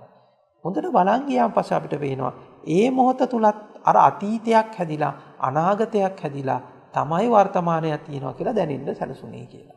එතකොට ඒ අතීතය අනාගතය අයින් වුණාට පස්සේ ඒ අතීතය අනාගතය කියන දෙක අයින් වුණා පස්සේ පණවන්න පුළුවන් වර්තමානයක් හම්බ වෙන්නේ නැහැ. එතකොට එතන සිට මෙතනට ආපු එකක් තියෙනවා. මතක සටහනක් විදියට හරි. අන්න ඔතන ඔන්න ප්‍රශ්නයක් එනවා එතකොට. එතකොට මේක පෙර තිබ්බද? මොකද්ද කියන ඔය ගැටලුව එන්න පටන් ගන්නවා. එතකොට අපිට පේනවා එතන ඇත්තටම තියෙන මහා ශුන්‍යතාවයක් විතරක් බව. එතකොට තව කොච්චර කල් සසර හිටියත් මොකද්ද මේ දකින්නේ? මේ ඒ මොහොතටම ඇවෙන අතීතයක් සහ අනාගතයක්. දැන් ඔතන හොඳට මතක තියාගන්න මේ මොහොතේ මේ ගොඩ නැගෙන මේක තුල තමයි මේ සියලු දුක්ඛ ස්කන්ධය හටගන්නේ. ස්වාමීන් වහන්සේ කියන්නේ දැන් යමෙක් අතීතය කියන්නේ මොකක්ද කියන එකේ ඇත්තත් අනාගතය කියන්නේ මොකක්ද කියන එකේ ඇත්තත් දකින්න කෙනෙක් කියන්නේ ඒක යා වර්තමාන මොහොතකනේ ඒක දැන් කතන්දරේ දැන් අතීතයේ හටගන්නෙත් වර්තමාන අනාගතයේ හටගන්නෙත් වර්තමාන මොහොතක් තුලනේ. එතකොට වර්තමාන මොහොතක ඇත්ත දැකීමම නේද මේ කියන්නේ මේ ඔය අපි දැකිය යුතු පරමාර්ථ කාරණාව තෝරා ගන්න. ඔව් එතනදී දැන් අපිට තෝරගන්න ඕනි කාරණයක් තියෙනවා. මේක දැන් මම මේ විදිහට එක කියන්න දැන් අපි පෙර අබ්බැවවල සිටපු බව. මේ අබ්බැවේ ඉපදිච්ච බව. ඊළඟට ඉස්කෝලේ ගිය බව. වෙනත් කටයුතු කරපු බව. ඊළඟට අනාගතයේදී ලෙඩ වෙන බව, වයසට යන බව, මැරෙන බව. මේ සියල්ලම ඇත්තටම කොයි වෙලාවෙද නිර්මාණය වෙන්නේ? මේ මොහොතේ තුල නිර්මාණය වෙන්නේ මේ මොහොත තුල නේද? එතකොට අතීත අත්බැවවල සිටපු බවත් මේ අත්බැවේ සිටපු බවත් අනාගත අත්බැවවලට යන බවවත් තියෙන සියල්ලම නිර්මාණය වෙන්නේ මේ මොහොතේ නේද? එතකොට මේ මොහොතේ ඒ නිර්මාණය වෙන එක දැන් ඊළඟ මොහොතේ යනකොට අරක ආයි නැවතත් අලුතෙන් මුලින් ඉඳන් හටගන්න ඕනේ. නැත්නම් ඒක අපිට දැනෙන්නේ නැහෙනේ. දැන් එතකොට අපිට ඇත්තටම දැන් ඔතන අපි මේක මම වෙන විදිහකට උපමාවකින් එක විස්තර කරොත් මේක දැන් උපමාවක් මේක. ඒ කියන්නේ අපි හිතමු කවුරු හරි ਸਰව බලධාරී දෙවියන් වහන්සේ කෙනෙක් ඉඳලා අපිම මවනවා අවුරුදු 40ක මතකයක් එක්ක තප්පරයකට කලින් මවනවා. එතකොට අපිට දැනෙන්නේ අවුරුදු 40ක් හිටියා කියලාද තප්පරයක් හිටියා කියලා. අවුරුදු 40ක් ජීවත් වුණා. අවුරුදු 40ක් ජීවත් වුණා කියලා. එතකොට අපිට දැනෙන්නේ ඇත්තටම අපි හිටියේ ඇත්තටම තප්පරයයි. දැන් හැබැයි අපිට අවුරුදු 40ක් හිටපු බවක් දැනෙනවා අර මතකයේ හින්දා. දැන් ඒ වගේ හොඳට බලන්න. එතකොට දැන් අපි ඇත්තටම ඉන්නේ කොයි වෙලාවෙද? තප්පරයක්වත් කියන්න බෑනේ. ඇත්තට මේ ෂණ මාත්‍රයක්නේ ඉන්නේ. එතකොට මේ මාත්‍රය තුලදී අපි පෙර අබ්බැවවල සිටපු බවත් මේ අබ්බැවේ ඉපදිච්ච බවත් එක දිගට පැවතිච්ච බවත් අනාගත අබ්බැවවලට යන බවත් කියන ඒ සියල්ලම මැවෙන්නේ කොයි වෙලාවේද? මේ මොහොතේ මේ ෂණේ තමයි මේ මැවෙන්නේ. එතකොට මේ ෂණේදී මැවෙන්නේ අර මොකද අර භෞතිකය අරව මේවා ඔක්කොම මේ රූප ටික ඇත්තක් වෙච්ච හින්දා. ඇත්තක් වෙච්ච හින්දා එතකොට මොකද්ද? මේ කාලය මේ මැවෙන අතීත කාලය අනාගත කාලය එතකොට බාහිර ලෝකයේ අභ්‍යන්තර ලෝකයේ ඇහැ කන නාසය දිව ශරීරය මන ඔතන ඇතරම මරණය කියන්නේ රූපයක්. හොඳයි මේ කියපු කාරණාව අපි උපමාවකින් ගත්තොත් හොඳට මතක තියාගන්න මේක උපමාවක් විතරයි.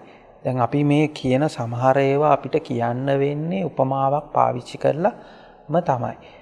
දැන් හිතන්න කවුරු හරි ਸਰව බලධාරී දෙවියන් වහන්සේ කෙනෙක් විසින් අවුරුදු 40ක මතකයක් එක්ක තප්පරයකට කලින් මැව්වා කියලා හිතන්න අපිව. එතකොට ඇත්තටම අපිට දැනෙන්නේ තප්පරයක් හිටියක් කියලාද අවුරුදු 40ක් හිටියා කියලා. අවුරුදු 40ක් කොමුණ ජීවත් වුණා. අවුරුදු 40ක් ජීවත් වුණා කියන එක තමයි දැනෙන්නේ. ඇත්තටම හැබැයි අපි හිටියේ තප්පරයයි. දැන් ඒ වගේ දැන් හොඳට බලන්න දැන් මෙතනත් මේ වගේ ක්‍රියාවලියක් සිද්ධ වෙනවා. එතකොට දැන් ඇත්තටම මේ ගිය අබ්බැවවල සිටපු බව මේ අබ්බැවවල ඉපදිච්ච බව ඊළඟ අත්බැව් වලට යන බව, මැරෙන බව, මෙන්න මේ සියල්ලම මැවෙන්නේ ඇත්තටම කොයි වෙලාවේද? මේ මොහොතේ. හොඳට පේනවා එතකොට මේ සියල්ලම මේ සම්පූර්ණ අතීතයම සම්පූර්ණ අනාගතයම බැවෙන්නේ මේ මොහොතේ. එතකොට ඇත්තටම අපි ඉඳලා තියෙන්නේ ඇත්තටම මේ ෂණ මාත්‍රය පමණයි. මේ ෂණ මාත්‍රයේ පමණයි අපි විද්‍යාමාන වෙලා තියෙන්නේ. හැබැයි මේ ෂණ මාත්‍රය තුළ විද්‍යාමාන වෙලා තිබුණාට අපිට දැනෙනවා මොකද්ද? එක දිගට මහා සසරත් තිස්සේ එක දිගට පැවතිච්ච බවක්. අනාගතයට එක දිගට පවතින බවක්. හැබැයි මේ එක දිගට අතීතයත් තිස්සේ මහා සසරත් තිස්සේ එක දිගට පැවතිච්ච බවත් අනාගතයට එක දිගට පවතින බවත් සම්පූර්ණයෙන්ම එහෙම දැනුණට ඇත්තටම අපි ඇත්තටම පැවතුනේ කොයි වෙලාවේද කියලා හොඳට බැලුවොත් මේ ෂණ මාත්‍රයේ විතරයි ඇත්තටම පැවතිලා තියෙන්නේ. ඒක වෙතනක් පැවතුණා කියලා කියන්න බෑ අපිට. ඒතර පැවතිච්ච බව තියෙන්නේ ඒ තැනදී විතරයි. හැබැයි මේකෙදී අර අවුරුදු 40ක් තිස්සේ අර උපමාවක විදිහට අවුරුදු 40ක් තිස්සේ පැවතිච්ච බවක් දැනුණා වගේ මේ ගොඩ නැගිච්ච අතීතයයි අනාගතයයි හරහා මේ අර භෞතිකම විදියට ලෝකයකුත් මැවිලා ඒක දුල එක දිගට සසර පුරා පවතින බවකුත් දැනිලා අන්න එක දිගට පැවතිච්ච බවක් දැනෙනවා. එතකොට මුළු සසරම එතකොට කොයි වෙලාවෙද පැවතුනේ? එතකොට මේ මොහොතේ තමයි මුළු සසරම පැවතුනේ. එතකොට මේ ෂණ මාත්‍රය තුළ තමයි මුළු සසරම පැවුනේ. මොකද දැන් අතීතේ ඉතුරු නැතුවම නිරුද්ධයි. අනාගතේ ඇවිල්ලා නැහැ. එතකොට මේ වර්තමාන ෂණ මාත්‍රයේදී තමයි අර මුළු අතීත සසරක් පිළිබඳ අතීත අත්බැවක් පිළිබඳව එතකොට අතීත ජීවිතය පිළිබඳ මුළු සම්පූර්ණ කතන්දරේම ගොඩ නැගුණේ. මුළු චිත්‍රපටියම ගොඩ නැගුණේ. සම්පූර්ණ රූප ජාලාවම ගොඩ නැගුණේ. එතකොට අනාගතයත් ඒ විදිහට මේ විදිහට යනවා. එතකොට දැන් මේ මරණය කියන එකත් අර කිව්ව විදිහටම ඒකත් මේ විදිහටම ගොඩ නැගෙන රූපයක් විතරයි. දැන් ඒකත් මේ විදිහට සංකල්පයක් විදිහට පහළ වෙන රූපයක් විතරයි. එතකොට මේ අනාගතයට යන බව, ලෙඩ වෙන බව, වයසට යන බව, ඊළඟ අත්බැව් වලට යන බව මේ සියල්ලත් මැවෙන්නේ මේ ෂණ මාත්‍රය තුලම තමයි. එතකොට මේ සියල්ල තියෙන්නේ අර අතීතය අර ගොඩ නැගිච්ච මායාකාරී අතීතයකුත් මායාකාරී අනාගතයක් තුල තමයි මේ සියල්ල පවතින්නේ. එතකොට මේ අපි මේ සසර කියලා ඒ ගොඩ නැගෙන රූපයත් ඇත්තටම අර සංකාර වෙලා කාලය කියන එකත් එකතු වෙලා බාහිර ලෝකයක්, අභ්‍යන්තර ලෝකයක්, භෞතික ලෝකයක් එක දිගට පවතින කෙනෙකුත් මෙහෙම පහල කරලා දීලා උසත් දිගක් පළලක් මේ ඔක්කොම එකතු කරලා දීලා මිශ්‍ර කරලා ඇත්තටම එක මොහොතකදී තමයි මේක විද්‍යාමාන කරන්නේ. එතකොට එක මොහොතකදී විද්‍යාමාන කරලා එක මොහොතකදී ඒක හරහා එක දිගට පැවතිච්ච බවක් පෙන්නලා අන්න ඒ හරහා මහා දුකක් විද්‍යාමාන කරනවා. දැන් මෙතනදී අපි තෝරගන්න ඕනි කාරණයක් තියෙනවා. දැන් මේ ගොඩ නැගෙන සසර එතකොට ඇත්තක්ද? එතකොට මේ සසර කියලා ගොඩ නැගෙන රූපයත් එතකොට අර විදියට අවිද්‍යාවෙන්ම එකතු වෙලා ගොඩ නැගිච්ච රූපයක්ම තමයි. දැන් අපි තමන් ඉස්සලා චිත්‍රපටියක උදාහරණයකින් මෙන්න මේක කිව්වා. දැන් චිත්‍රපටියක් බලද්දී අපි පැය දෙකක් තුනක් යනවනේ. හැබැයි දැන් මේක මුළු සසරම කියන චිත්‍රපටිය අපිට එක ෂණ මාත්‍රයකදී විද්‍යාමාන කරලා පෙන්නනවා.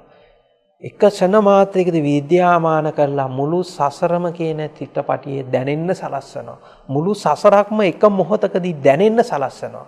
මේ මුළු සසරම එක මොහොතකදී මේ දැනෙන්න සැලැස්වීම තමයි ඇත්තටම මේ දුක කියලා කියන්නේ. මේ දුකේ මේ ප්‍රඥාවෙන් දැකිය යුතු කොටස. එතකොට දැන් මෙතනදී ඊළඟට එන ප්‍රශ්නේ තමයි දැන් මෙතනදී මේ මොහොතේදී මේ ගොඩ නැගෙන අතීතයයි අනාගතයයි ඊළඟ මොහොතේදී ඉතුරු නැතුවම නිරුද්ධයි. එතකොට ඒ මොහොතේදී යම් විශ්වයක් මැවුණා නම් ඒ මොහොතේදී සසර ගමන් කරපු කෙනෙක් හිටියා නම් ඒක ඊළඟ එනකොට මොකද්ද? නිරුද්ධ වෙන්න ඕනේ. මොකද දැන් අතීතය දැනෙන්න බෑනේ, අනාගතය දැනෙන්න බෑනේ. එතකොට දැන් ඊළඟ මොහොතට යනකොට ආයි අලුතෙන් අතීතයක් හදලා ආයි අලුතෙන් අනාගතයක් හදලා ආයි අලුතෙන් විශ්වයක් මවලා ආයි අලුතෙන්ම සියල්ලම මවලා ආයි අලුතෙන්ම ඒ තුල හිර වෙලා ඉන්න සත්‍යයකුත් මැවිලා ඒ තුලින් නැවතත් දුක ආයි අලුතෙන් නිර්මාණය කරනවා. එතකොට මේ දෙක අතර සම්බන්ධයක් නැහැ. හැබැයි මේ සසර කියන රූපේ මේ විදියට හරියටම දැන් මම මේ ක්‍රමානුකූලව මේ ආවේ මේක තෝරගන්න. මේ සසර කියන රූපේ හරියටම කෙනෙක් පිරිසිඳ දැක්කනම් මේකේ යථා ස්වභාවය දැක්කනම් අන්න එතනින් සසරෙන් නිදහස් වෙන්න පටන් ගන්නවා. සසර කියන මේ මායාවෙන් නිදහස් වෙන්න පටන් ගන්නවා. යමෙක් සසර පිළිබඳ යථාර්ථයෙන් අවබෝධ කර ගැනීමම නේද එයාගේ නිබ්බාණය කියන කාරණාව. එතනදී ඒක දකින්න කෙනෙක් හෝ පුද්ගලයෙක් හෝ අපිට එහෙම පණවන්න පුළුවන්ද නැත්නම් ඒක තවත් ස්වභාවයක් ඥානයක් පහළ වීමක් විතරද? ඔව්. ওই ප්‍රශ්නේ අහපු එක හොඳයි. එතකොට දැන් අපි තෝරගන්න ඕනි කාරණේ තමයි අපිට නිර්වාණය විස්තර කරන්න බෑ. හැබැයි අපිට සසර යම් ප්‍රමාණයකට විස්තර කරගන්න පුළුවන්. එතකොට සසර විස්තර කරගෙන යනකොට කෙනෙක් නිර්වාණය මොකක්ද කියලා අවබෝධ කරගන්නවා. එතකොට මේ සසර කියන එක මුලාව දකිනකොට, ඒ සසරේ තියෙන ශුන්‍යත්වයේ දකිනකොට, සසරේ තියෙන හිස්භාවයේ දකිනකොට, මේ සසර කියලා මේ ගොඩනැගිලා තියෙන ප්‍රෝඩාව දකිනකොට, අන්න එතකොට එයා එතනින් නිදහස් වෙනවා. ඒක නිදහස් වෙලා නිර්වාණය මොකක්ද කියන එක අවබෝධ කරගන්න. නිර්වාණය වචන වලින් විස්තර කරගන්න බෑ. දැන් අපි මේ සාකච්ඡා මුලාම යම් තාක් වචන කිව්වනම් උපමා කිව්වනම් ඒවා මත කිසිම වෙලාවක පිළිටා සිටින්න එපා. මොකද ඒවා තුල මොකක්වත් නැහැ කිසිම දෙයක්. ඒවා මේ නිකන් ඔබට ආධාරක විදියට දෙන ඒවා විතරයි මේ කාරණේ තෝරා ගන්න. ඒකයි මම කිව්වේ මේ කියන හැම එකම Taman තුලින් දකින්න ඒක දැක්කේ නැත්නම් ඔබ කොච්චර මේ දේශන ඇහුවත් වැඩක් වෙන්නේ නැහැ. දැන් මෙතනදී ඔන්න ඉන්න ප්‍රශ්නයක් තමයි ඔක ප්‍රධාන ප්‍රශ්නයක්. මේක ඇත්තටම මේ පුද්ගලවාදයේ විදිහට එන ප්‍රශ්නයක්. එහෙනම් එතකොට නිවන් දකින්න කෙනෙක් නැද්ද? එහෙනම් එතකොට නිවන් දකින්න කෙනෙක් නැද්ද? ඔහොම ප්‍රශ්නයක් එන්න පුළුවන්. දැන් ওই ප්‍රශ්නේ හරිම ප්‍රශ්නයක්. ඔන්න ඔතනදී අපි තෝරගන්න ඕනේ. එතකොට ඔතන තියෙනවා මේ ඇති කල්ලි මේ වෙයි, මේ නැති කල්ලි මේ නොවේ. මේ හට ගැනීමෙන් මේ හට ගනි, මේ නිරුද්ධ වීමෙන් මේ නිරුද්ධ වේ. හොඳට මතක තියාගන්න බුදු පියාණන් වහන්සේ හැම වෙලාවෙම කිව්වේ අවිජ්ජා පත්‍ය සංඛාර, සංඛාර පත්‍ය විඥාන. ඉතින් මේකම තමයි අර මේ හට ගැනීමෙන් මේ හට ගනි කියන ඒ ඉදප්පච්චතා මූල ධර්මයේ තුලිනුත් විස්තර කරේ. එතකොට දැන් අවිද්‍යාව තියෙනවා නම් සංඛාර තියෙනවා, එකතු වීමේ ක්‍රියාවලියක් තියෙනවා. එතකොට ඒක තියෙනවා නම් සසර තියෙනවා. සසරේ ගමන් කරන්නෙත් තියෙනවා. කාලය තියෙනවා. භෞතික ලෝකයක් තියෙනවා. මේ සියල්ල තියෙනවා. උසත් දිග පළලක් මේ සියල්ල තියෙනවා. එතකොට අවිද්‍යාව තියෙනකොට සසරේ එක දිගට ගමන් කරන සත්වයෙක් ඉන්නවා. එක දිගට පවතින සසරකුත් තියෙනවා. මහා අනන්ත කාලයක් තිස්සේ පවතින සසරකුත් තියෙනවා. අවිද්‍යාව තියෙනකම්. හැබැයි අවිද්‍යාව දුර වෙනකොට, අවිද්‍යාව දුරනකොට සසරක් කියලා පණවන්න එකක් හම්බ වෙන්නේ නැහැ. සසරේ ගමන් කරපු සත්‍යයක් කියලා පණවන්න යමක් හම්බ වෙන්නේ නැහැ. එතකොට මෙතන මේ ඇත නැත කියන අන්ත දෙකම අයින් වෙලා තමයි මේක දකින්නේ. අපි නැත අන්තේ තව ඉස්සරහට විස්තර කරගනිමු. ඒක අනිවාර්යෙන් අපි විස්තර කළ යුතුයි. නැත අන්තේ. නැත අන්තේ මොකක්ද කියලා. එතකොට මේක මෙතනදී මේකෙන් සම්පූර්ණයෙන්ම නිදහස් වෙනවා. එතකොට දැන් අවිද්‍යාව තියෙනකොට සසරක් තියෙනවා. අවිද්‍යාව තියෙනකොට සසරේ ගමන් කරන්නෙක් ඉන්නවා. අවිද්‍යාව තියෙනකොට සසරෙන් නිදහස් වෙච්ච නිවනකුත් තියෙනවා. හැබැයි අවිද්‍යාව දුරු වෙනකොට සසර කියන එකේ මුලාව ශුන්‍යතාවයේ දකින්නවා. එතකොට සසරක් කියලා එකක් පැනවෙන්නේ නැහැ. ඊළඟට සසරෙන් නිදහස් වෙන කෙනෙකුත් පැනවෙන්නේ නැහැ. ඔක පඨම නිබ්බාන සූත්‍රයේ තියෙනවා. එතකොට මේ නිර්වාණයට ආපු කෙනෙකුත් නැහැ, ඉන්න කෙනෙකුත් නැහැ, පවතින කෙනෙකුත් නැහැ. එතකොට මෙතනදී වෙන කාරණේ තමයි කෙනෙක් ඉඳලා කෙනෙක් නිර්වාණයටපත් වුණා නෙමෙයි. මේ කෙනෙක් කියලා විද්‍යාමාන වෙච්ච එක. ඒ වගේ මේ සසරක් තියෙන සසරක් නිම කරලා නිර්වාණයටපත් වුණා නෙමෙයි. කෙනෙක් ඉඳලා යා නිර්වාණයටපත් වුණා නෙමෙයි. අර සසර කියන එකේ තියෙන මුලාව අවබෝධ වෙලා ඒකේ තියෙන ශුන්‍යතාවයේ ඉස් බව අවබෝධ කරගෙන ඒ වාගේම මේකේ නිවන් දකින්න කෙනෙක් හිටියාය කියන එකේ තියෙන මුලාව අවබෝධ කරගෙන අන්න ඒ මුලාව අවබෝධ වීම තුලින් වෙන ප්‍රත්‍යක්ෂයක් විතරයි මේක. හරිද? එතකොට මේක අර පුද්ගලවාදය ඉක්මවා යනවා මෙතනදී. එතකොට දැන් අවිද්‍යාව තියෙනකන් හරි ඔය ඔක්කොම තියෙනවා. අවිද්‍යාව නැතිකොට ඔය ඔක්කොම සියල්ලම නැහැ. හොඳයි. බොහොම පැහැදිලිව මේ කරුණු කාරණා අපි විග්‍රහ කරගනිමින් ඉන්නේ. ස්වාමීන් වහන්සේ බොහොම ලස්සනට මේ කාලය සහ කාලයත් එක්ක මේ සාපේක්ෂක ලෝකයේ ගොඩනැගෙන විදිහ පිළිබඳව අපිට පැහැදිලි කරලා දුන්නා. මේ කාරණා ශ්‍රවණය කරන ඔබලට කිනම් හෝ ආකාරයක ගැටලුවක් ප්‍රශ්නයක් මතුවෙන්න පුළුවන්.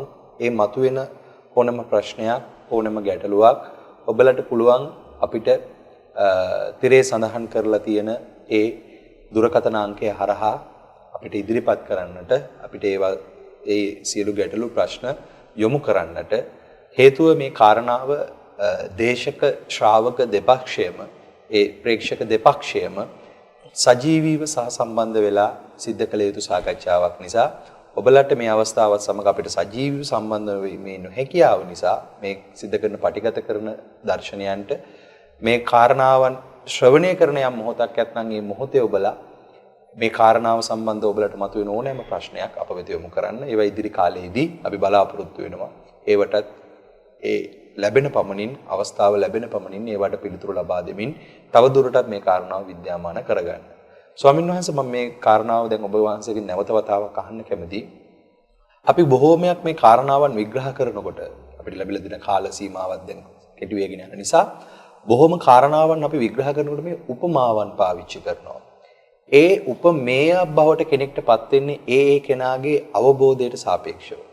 එතකොට මේක තව ටිකක් උණපූර්ණය කළොත් අපි මේ කියන හැම කාරණාවකදීම ඒක තෝරා ගැනීමේදී අපි මොනතරම් මධ්‍යස්ත විය යුතුයිද කියන කාරණාව චුට්ටක් මතක් කළොත් මේ කාරණාව වහන්සේට තේරෙන විදිහට විග්‍රහ කළොත්. ඔව් එතනදී අපි තෝරගන්න ඕනි කාරණයක් තියෙනවා. අපි යමක් හරි හෝ වැරදි කියලා ගන්නෙම තව යමකට සාපේක්ෂව. ඒ කියන්නේ අපිට මේ নিরপেক্ষ චින්තනයක් කියන එකක් ඇති වෙන්නේ නැහැ. මේ নিরপেক্ষ කියන ස්වභාවයේ ditta sutta mutta විඤ්ඤාත කියන මේ මට්ටම් හතරෙන්ම ඉක්මවා යනවා. ඒ කියන්නේ මේක নিরপেক্ষ කියන ස්වභාවය මේ ඇහැ කන නාසය දිව ශරීර මන කියන මේ ආයතන හයම ඉක්මවා යන තැනක තියෙනවා. එතකොට අපි හැම වෙලාවෙම මේ නිර්වාණය කියන එක තෝරගන්න යන්නේ මේ ඇහැ කන නාසය දිව ශරීර මන කියන මේ ආයතන හයෙන්මයි. ditta sutta mutta විඤ්ඤාත කියන හයෙන්මයි.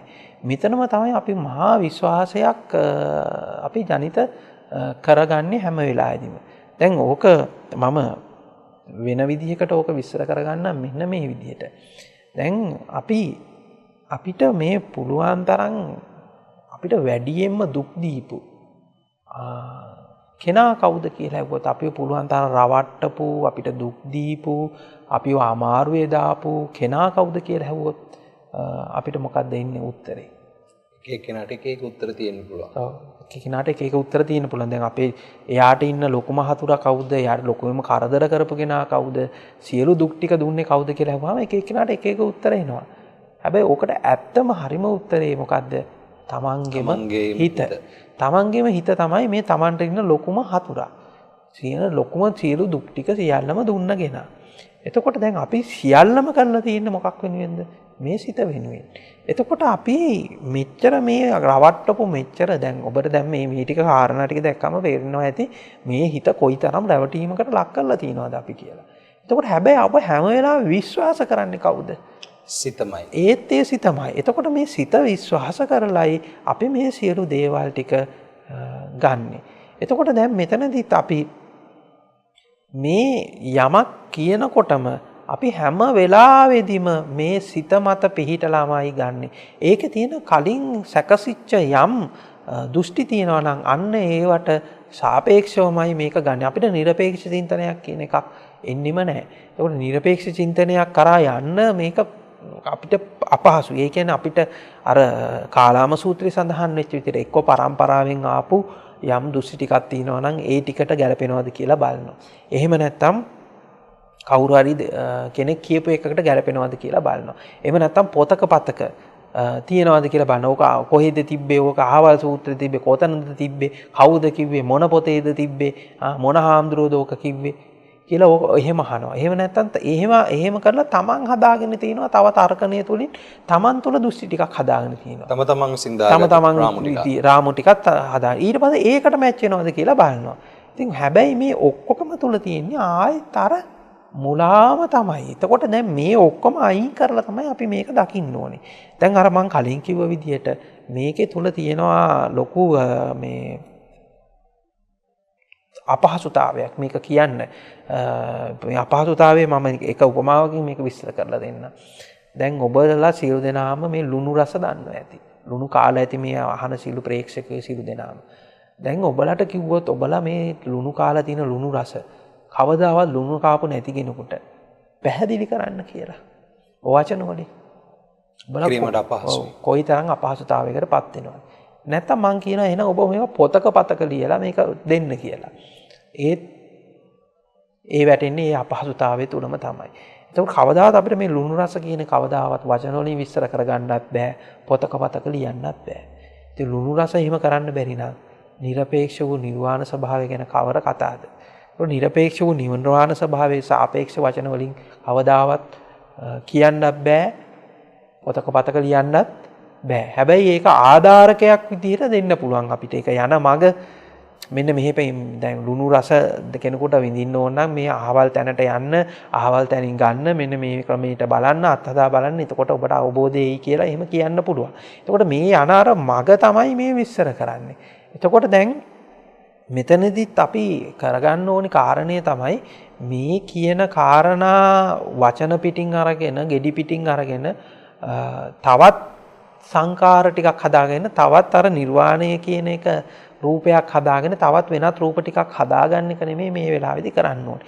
ඒ සියල්ලම ගොඩ නැගෙන එකේ යථා ස්වභාවය මෙන්න මේක ඉක්මවා ගිහිලා දකින්න එක. ඒකයි හැම වෙලාවෙම අර කියන්නේ වචන අමතක වේවා, අදහස වැටේවා කියලා කියන්නේ හැම වෙලාවෙම ඒක හින්දා හැම වෙලාවෙම. නැත්තම් වෙන්නේ අපි අර සාම්ප්‍රදායිකව ආපු මේ මත ටිකම තුලම හිර වෙලා යනවා. ඒක හොඳට මතක තියාගන්න. ඔබ මෙතෙක් දන්නා වූ දැනුම තුලින් ඔබ මෙතෙක් ඔබ අවබෝධ වූ යම් දෙයක් තියෙනවා නම් ඒ තුල නිවන නැති බව. ඒ තුල නිවන තියෙනවා නම් එහෙනම් ඔබ මෙතනින් එහාට ඔබට කළ යුතු සියල්ල කරලා අවසానයි. ආයේ එතනින් එහාට ඔබට දුකක් ගොඩ නැගෙන්නත් වෙන මොකක්වත් එන්න විදිහක් නැහැ. හැබැයි දැන් ඔබ දැන් මේ නිවන කියලා දැනගෙන ඉන්න එකක් හරි මාර්ගය කියලා දැනගෙන ඉන්න එකක් හරි වෙනත් හරි මොකක් හරි දෘෂ්ටියක් තියෙනවා නම් ඒක තුලින් තාම ප්‍රත්‍යක්ෂයක් බවට පත් වෙලා නැහැනේ. එතකොට ඒක එතකොට හරි කියන්නේ කවුද? ආයිත් මේ විඥානයේ විසින්මන හිත විසින්ම තමයි ඒක හරි කියලා කියන්නේ. ඒකතකොට දැන් මේ කියන එක වැරදි හරි වෙන කෙනෙක් කියන එක වැරදි කියන්නේ ආයිත් හිත තුලින්මනේ. එතකොට දැන් එතකොට එතනම අපිට පේනවා මෙතන වැරද්දක් තියෙනවා කියලා. ඒකට තමන් දැනට ඉන්න දෘෂ්ටිය තුල වැරද්දක් තියෙනවා කියලා. ඒ කියන්නේ කෙනෙක් තමන්ගේ ආව තියෙන අඩුපාඩුව හෝ ශක්‍යතාවය හඳුනා ගන්න එයාට අවංක විය යුතුයි කියන කාරණාව. අනිවාර්යයෙන්ම මේ නිර්වාණ මාර්ගයේ යනකොට කෙනෙක් අනිවාර්යයෙන්ම තමන්ට අවංක විය යුතුයි. අනිත් අයට කෙසේ වෙතත් ඉස්සල්ලාම තමන්ට අවංක විය යුතුයි. ඒකට තමන්ට අවංක විය යුතුයි. තමන් ඇත්තටම ඉන්න ස්වභාවය දකින්න ඕනේ. මේ ඇත්තටම ඇතුලේ තියෙන කුණු කොට දකින්න ඕනේ. තමන් කියලා මේ ගොඩ නැගිලා තියෙන මේ මහා කුණු කොට දකින්න ඕනේ. ඒ කුණු කොට සාධාරණීකරණය කළා හරියන්නේ නැහැ. එතකොට ඒ කුණු කොට නිදහස් වෙන්න එතකොට පොඩි ළමයෙක් ඇවිල්ලා මොනවා හරි කාරණයක් කිව්වත් ඒ කුණු කොට සුද්ධ කරගෙන ඒ යථා ස්වභාවය. එතකොට ඒකේ තියෙන මේ සිතේ තියෙන යථා ස්වභාවය අවබෝධ කරගන්න ඒකට උදව්වක් එනවා නම් අන්න එතන විවෘත වෙන්න ඕනේ. එතකොට විවෘත වෙලා නැවත නැවතත් තමන්ගේ අවබෝධය සැක කරමින් අවබෝධය නැවත නැවතත් විමසමින් ඉස්සරහට යන්න ඕනේ. දැන් මෙතන මම ඔබට මෙහෙම එකක් කියන්න. දැන් ඔබට හිතෙන්න පුළුවන් ඔබට යම් අවබෝධයක් තියෙනවා කියලා. ඉතින් මේ අවබෝධය මොකක්ද කියලා ඇහුවොත් ඒකත් මේ විදිහට සංකාර වෙලා ගොඩ නැගෙන සංකල්ප ජාලාවක එකතුවක් විතරයි. ඒක කොහෙද තියෙන්නේ කියලා ඇහුවොත් ඒකත් තියෙන තැනක් නැහැ. එතකොට එහෙම අවබෝධයක් කියලා එකක් පවතිනවා කියලා කියන්නත් බෑ. පවතින යාවක් කියන්න. පවතින යන්න කියන්නේ ඒකත් අර සංකල්ප ජාලාවකින් හට ගන්නා වූ එකක් විතරයි. ඒකට ඔබ හිතනවා මම එනම් මාර්ගඵලයක ඉන්නවා කියලා. ඉතින් මාර්ගඵලයක් කියලා කියන්නේ තායි අන්තිමට මොකද්ද? තමන් මාර්ගඵලයක ඉන්නවායි කියලා ගොඩ නැගින සිතිවිල්ල තුලක් තියෙන්නේ අර විදියට අවිද්‍යාව පත්‍ය සංකාරයක්ම තමයි. මෙන්න මේ එන්න ඒවා ඔක්කොම ඉක්මහා ගිහිල්ලා මේක දකින තැනක් එනවා. ඉතින් එතනදී හැම වෙලාවෙම තමන්ට තියෙන අවබෝධය සැක කරමින් හැම වෙලාවෙම තමන්ට මෙතන මේ සැක කරමින් කියලා කිව්වේ මේක විමසන්න ඕනේ හැම වෙලාවෙම. නිරන්තර විමසීමකට ලක් කරන්න ඕනේ. ඉතින් එතනදී අර විවෘත භාවයක් ඇති කරගන්න ඕනේ ඕනෑම කෙනෙක්ගේ ධර්මයක් අහන්න ඕනෑම දෙයක් මේවා කරන්න දණ්ඩ තියෙනවා නම් ඕනෑම කෙනෙක්ගෙන් ඕනෑම පොතකින් ඕනෑම කෙනෙක්ගෙන් ගන්න තියෙන ටික අරගෙන ඒ ටික නිරන්තර විමස එකපාර පිළිගන්නෙත් නැතුව එකපාර ප්‍රතික්ෂේප කරන්නෙත් නැතුව නැවත නැවත විමසමින් මේ සිත වැඩ කරන ස්වභාවය අන්න අපි අඳුන ගන්න ඕනි. මේ අපි මේ වැටිලා තියෙන මේ උගුල තුලින්ම තමයි අපි මේ උගුල ලියෙන්න ඕනි.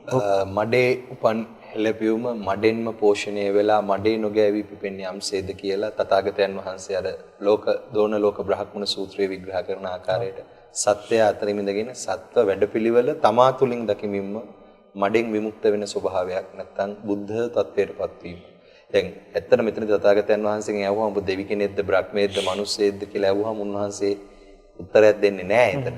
ඒකට හේතුව තමයි මේ දේව බ්‍රහ්ම මනුස්ස වැඩපිළිවෙල ක්‍රියාත්මක වෙන චෛතසිකත්වය අභිභවපු ස්වභාවය නිසා බුද්ධ කියන වචනයට බුද්ධ කියන ස්වභාවයට උපමාවකින් විතරක් කිව්වා මිසක් වෙන කිසිම ආකාරයකින් ඒක ස්වභාවය දනවන්න හැකියාවක් නැති බව අපිට පෙළදහම අධ්‍යයනය කරනකොටත් බොහොම පැහැදිලිව පේනවා. ස්වාමීන් වහන්සේ තවදුරටත් එතකොට අපිට මේ පැහැදිලි කරපු පරිදි කෙනෙක් මාර්ගයට අවංක වීම සහ මේ මාර්ගය යනකොට ඒ කෙනා විසින් සපුරාගත යුතු ඒ ගුණධර්මයන් පැතිකොටත් තව චුට්ටක් විග්‍රහ කරලා අපි සාකච්ඡාව අවසන් කරමු. ඔව් එතනදී අපි මේ නිර්වාණයට තියෙන ලොකුම බාධාව තමයි මේ Taman දන්නවා කියන මානය. මේ මාන්නේ නිසා Taman ඉස්සල්ලාම දෘෂ්ටිගත වෙනවා. මේක හොඳටම තෝරගන්න පුළුවන් කාරණය තමයි මේක ඔබ බොහොම පැහැදිලිව තියෙනවා. Taman යම් කිසි දරණ මතයට ප්‍රතිවිරුද්ධ මතයක් ආපු වෙලාවට තමයි මේකේ ඇත්තටම ඒක හොඳටම කාරණේ දැනගන්න පුළුවන් වෙන්නේ. ඒකට Taman දන්නවායි කියලා මේක ගහගත්තු ගමන් ලේබල් එක Taman ගහගත්තු ගමන් ඒ කොටුව ඇතුලේ හිර වෙන්න පටන් ගන්නවා. ඒකට තව කෙනෙක් කියන දෙයක් විමසන්න හම්බෙන්නේ නැහැ. මේ බුදු පියාණන් වහන්සේ මහා පරිනිබ්බාන සූත්‍රයේ විස්තර කරනවා දැන් කෙනෙක් අපිව විවේචනය කරනවා නම් ඒ විවේචනය කරපු එක එකපාරම අපි පිළිගන්නවා නෑ වගේම එකපාරම ප්‍රතික්ෂේප කරන්නත් එපා කියලා කියනවා. මොකද අහනවා මේ කියන මිනිස්සු කියන එක ඇත්තක්ද කියලා ඉස්සෙල්ලා විමසලා බලපල්ලා කියලා. උන් කියන චෝදනාව සමහර විට ඇත්ත වෙන්න පුළුවන්. එතකොට ඒ වගේම දැන් අපි යම් තැනක මේ විදිහට මේ මාර්ගයේ තියෙන හැම වෙලාවෙදීම මේ විඥානයේ තියෙන ස්වභාවයක් තමයි අපි ඉක්මනට ඒ තැනක් අල්ල ගන්නවා. මෙයා කැමති නෑ එහෙම මේ කියන්නේ ස්ථාවර වෙන්නමයි හැම වෙලාවෙම බලන්නේ. එතකොට මේ හැම වෙලාවෙම මේ ස්ථාවර වෙන්න බලන තැන තමයි මේ දෘෂ්ටි. එතකොට මේ දෘෂ්ටි ටිකෙන් මේ ඇතුලේ හිර වෙනවා. මේ දෘෂ්ටි ටික අරගෙන ඒක පෝෂණය කරගන්නවා. දැන් මෙතනදී තෝරගන්න ඕනි කාරණේ තමයි ඉස්සල්ලාම මේ මාර්ගයේ අනගෙනකොට ඉස්සල්ලාම අපි ලෞකික ජීවිතයේදී ගෙවල් දොරවල් යාන වාහන අමුදරුවෝ මෙන්න මේ මිල මුදල් වලට මෙන්න මේවට හිර වෙලා හිටියා. ඊට පස්සේ ආයෙ හිර වෙන්නේ මේ ධර්ම මාර්ගයට අපි උසුණාත් පස්සෙත් ඒක හරහා අපි ගොඩනගා ගන්නවා යම් සංකල්ප ලෝකයක්. අන්නේ සංකල්ප ලෝකේ ඊට පස්සේ අපි හිර වෙන්න ගන්නවා. ඒ සංකල්ප ලෝකේ හරහා අන්න මේ සංකාර වෙලා යම් දෘෂ්ටිගත වෙලා ඒ දෘෂ්ටි වල හිර වෙන්න පටන් ගන්නවා. ඇත්තටම දැන් මේ කෙනෙකුට කියන්න පුළුවන් මේ ගෙවල් දොර යාන වාහන වලින් ගැලවෙන එක තමයි අමාරු වැඩේ කියලා. හැබැයි මම කියනවා කෙනෙකුට වඩාත්ම අමාරු වෙන්නේ තමන් පිළිලා තියෙන දෘෂ්ටියෙන් ගැලවෙන එක. එතකොට මේ තමන් හැම වෙලාවෙම මෙහි විදියට දෘෂ්ටියේ ජාලාවක් අපි ඉස්සරහට ඕක අපි විස්තර කරගන්න පුළුවන්. උපාදාන කොටසදී පටිච්චසමුපාදේ උපාදාන කොටසේ මේ දිට්ඨි කාන්තාරයක් හැදෙන විදිය කොහොමද කියන තැන. එතකොට මේ තමන් පිහිටලා තියෙන මේ දිට්ඨියෙන් නිදහස් වෙන්න බැරුව තමයි ඉන්නේ. ඒක මත පිහිටලා ඒ දිට්ඨිය තුලින්මයි බලන්නේ. දැන් එකම සූත්‍රයේ 10 දෙනෙක් කියවුවොත් පිටකේ 10 ආකාරයකට එන්නේ. එතකොට අර තමන්ගේ දිට්ඨියම තමන්ගේ මේ විඥාණයම ප්‍රක්ෂණය වෙනීම දැක්ම බලලා නැවත නැවත ඒක තහවුරු කරගන්නවා. එතකොට මේ දිට්ඨි ටිකකින් තමයි මේක දුවන්නේ කියලා තේරුණාට පස්සේ අන්න මේ දිට්ටි ටික වැඩෙන්න පටන් ගන්නවා. හැම වෙලාවෙම මේ හැම වෙලාවම අර සෙන් කතාවක තියෙනවා කෝපය හිස් කරන්න කියලා හැම වෙලාවම. ඉතින් අර හැම වෙලාවම අපි කෝපය හිස් කළ යුතුයි. මේ කෝපේ පිරීලා තියෙන ඇත්තම දෘෂ්ටි වලින්. මේ දෘෂ්ටි ටික තියෙනකන් මේක මේ මාර්ගයේ ගමන් කරන්න බෑ. එතකොට අර එක තැනකදී අර පායාසි රජතුමාට කිව්වා අර ඔළුව උඩ තියාගෙන මේ පායාසි රජතුමාට කියපු උපමාවක තියෙනවා මොකක්ද අර මේ ඔළුව උඩ තියාගෙන යන අසූචි මලු ටික බිමින් තියපන් කියලා. ඉතින් අපිට මේ ඔළුව උඩ තියාගෙන ඉන්න අසූචි මලු ටික තමයි මේ මහා දෘෂ්ටි ටික. ඉතින් මේ දෘෂ්ටි ටික වැඩි වෙන තරමට අපි තව කෙනෙක් කියන එකක් අහන්න සූදානම් වෙන්නේ නැහැ. එතකොට තමන්ගේ තියෙන මතවාදය රැක ගැනීම සඳහා සටන් කරන්න පටන් ගන්නවා. හැබැයි මේකේ කිසිම එහෙම රැක ගන්න දෙයක් නැති බව තේරුණාට පස්සේ ඒ තේරෙනකන් තමන්ගේ තියෙන මේ අවබෝධය දෘෂ්ටි ටික මෙන්න මේවා නැවත නැවත විමස නැවත මේ මාර්ගයේ යන්න ඕනේ. නැත්තම් ඔබ ආයිත් නිර්වාණය කියන එක තුලින් ආයි සසරක් නිර්මාණය කරනවා. නිර්වාණය තුලින් සසරක් හදා ගන්නවා. මේ කියන කතාව ටිකක් ගැඹුරුයි. නිර්වාණය කියන වචනය සහ ඒකට ගොඩ නැගෙන ඒ වටේ තියෙන සංකල්ප හරහා නැවතත් ලොකු සසරක් හදා ගන්නවා. ඒකයි නිර්වාණය තුලින් සසර හදා ගන්නවා කියලා කිව්වේ. නිර්වාණය කියලා සංකල්පයක් හදාගෙන, නිර්වාණය කියන මඤ්ඤණාවක් හදාගෙන, නිර්වාණය කියලා සංකල්ප ජාලාවක් හදාගෙන ඒකෙන් මහා සසරක් හදා ගන්නවා. ඒක ඇතුලේ හිර වෙලා ඉන්නවා කාලයක් තිස්සේ. ඒක ඇතුලේ හිර වෙලා ඉන්න එක සමහරට අරකට වඩා භයානක වෙන්නත් පුළුවන් සමහරෙකුට.